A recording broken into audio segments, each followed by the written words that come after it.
In part one of this topic, we grouped worksheets while we created a custom format and applied some consistent values and calculations. In this part, we'll work with consolidating data by creating three-dimensional formulas and actually work with the consolidate data option. We'll also talk about creating subtotals, all on our summary sheet. Let's get to work on our summary sheet. Summary sheet should be the first worksheet in the workbook. And right now it's a little bit boring because it has lots of labels, but no actual data. The purpose of the summary sheet, of course, is to take the individual costs from each individual office location and be able to see them in one single place, which will represent the overall expenses for our company. The hard way would be to create 108 individual calculations. The easy way is to create something called a consolidation. There are three basic ways to perform consolidation in Excel. The one that has been around for the longest period of time, as a matter of fact, since Excel first began, and uses a standard function to pull values, is the one that we're going to start with here. It's called a three-dimensional formula. What really makes it different from the other two consolidation methods is that we create it manually. So let's go ahead and get started. We need to select cell C5 on our consolidation or summary worksheet, which is the January expense for rent or lease. As with any other type of calculation, we start with the equal sign, followed by the name of the function, which in this case is sum because all we want to do is add up the values. Once we type that opening parenthesis, that's when things get different. We need to first tell Excel which worksheets to pull the data from, and then which cell from each of those worksheets to use. We can do this because all of our worksheets are formatted exactly the same way. So let's get the first part done first. We want to select Boise through Seattle. So just like grouping the worksheets, we're going to group them here by clicking on Boise, holding the Shift key, and then clicking on Seattle. Now don't try to go back to any of the other worksheets. That will mess up your function. Instead, simply click or drag over the cell or range of cells that you want to include in the function. In this case, it's just a single cell. So we're going to go back and click on exactly the same cell as we started with, which is cell C5 for the January rent. Once you're finished selecting all of the cells or ranges, simply press Enter. That will take you back to the very first place where you started, which in this case is our summary sheet. Now it's simply a matter of selecting that fabulous calculation and filling it where we need it to go. I'm going to go down first and across second. And now, literally in just a few seconds, we have a method of calculating exactly what our rent cost is for January from all of our locations, not just from one of them, and the same for all of our other values and months as well. Of course, if any of the values in the individual location budgets has changed, then the summary will automatically update based on this formula. So we really are getting a 2-for-1 and will allow others to be able to work with their budgets without having to worry about taking the second step to update the summary as well. Now, the second and more recent addition to Excel that is used to perform consolidations is actually to use the consolidation tool. This is basically going to do what we just did. It's going to do it in a little more automated way, but then again, in some ways it's harder. So it's not that either one is right or wrong. It just depends on how your data is organized and how you prefer to work.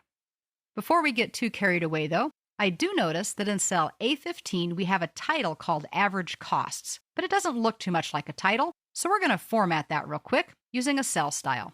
We'll activate the Home tab, move over to the Styles group, and display the drop-down for the Cell Styles option. Here there are a variety of predefined styles.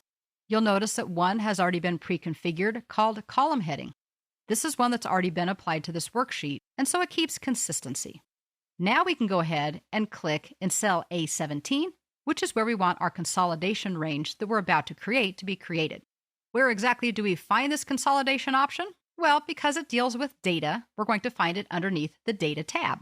Once that's activated, we can move over to the Data Tools group and click or tap Consolidate. This should display the Consolidate window where we can structure how we want our data consolidated. First of all, we have to identify the function. We already did a sum function, so this time we're going to use the average so we can see the average costs for each of these months and line items. Now it needs to know what our reference range should be, and we actually need to add each worksheet one at a time. We'll click in the reference field and then click to roll it up.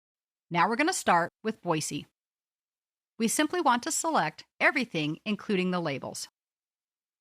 Once we get that selection made, we'll roll down our window and we'll click Add to add that to our references and then move on to the next worksheet. I'm going to repeat the process 3 more times for Boston, Denver, and Seattle, but I won't make you sit through it. So we'll come back as soon as those have been added in. I've just finished adding in the Seattle worksheet, and we can see all 4 of our locations have been added. Now it's just a matter of going through a few checkboxes at the bottom. If we want our consolidation data to use labels, we need to designate where those labels are. In our case, it's the top row and the left column. Lastly, we can choose to actually link to the source data, so that if the source data is updated, our consolidation sheet will update as well. With that, it's simply a matter of clicking or tapping OK. And there you have it. Now, I'm not sure that was any faster than the 3-dimensional formula we did. It's just another option. And where it works better, as a matter of fact, where it works where 3-dimensional formulas won't, is if all of the worksheets do not have the data in the same location.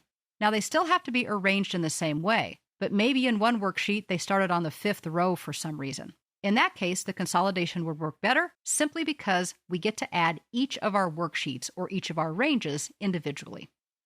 If we look over on the left-hand side, we'll now see a series of plus signs, just like you can expand and collapse folders in Windows Explorer.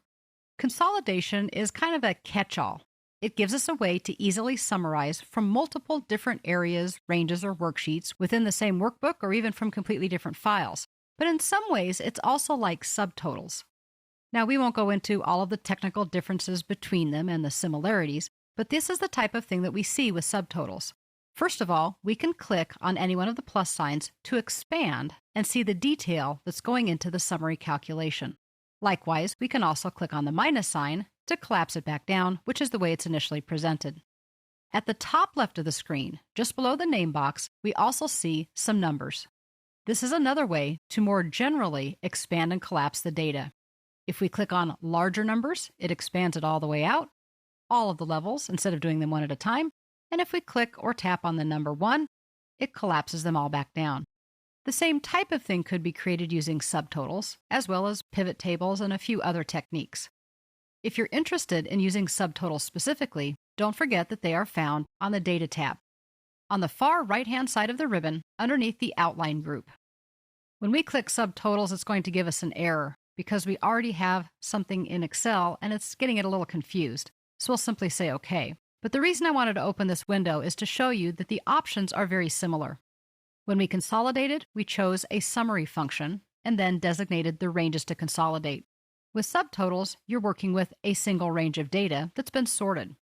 You can then select which field is going to change. In this case, it might be category. Then you can choose the function and then choose one or more columns for which you want to summarize using this particular function. You would then simply click OK, and it would apply the same type of formatting that we see with the consolidation range. So there are 2 different features of Excel that both allow us to summarize data, as well as giving us the opportunity to expand and collapse so that we can view it in different levels of detail depending on our needs. If we think back, we actually used a couple of different techniques here. We did 3-dimensional formulas at the top of our worksheet to summarize information from the same cells on multiple worksheets into our summary sheet. We then created a consolidation using the consolidation feature, and we talked about subtotals even though we didn't actually apply them. The result is basically the same for all of these. They're ways of summarizing data quickly and easily. That rounds out the topics for this video, and in part 3 of this particular topic, we're going to take on putting this data into a visual format, primarily using sparklines and charts.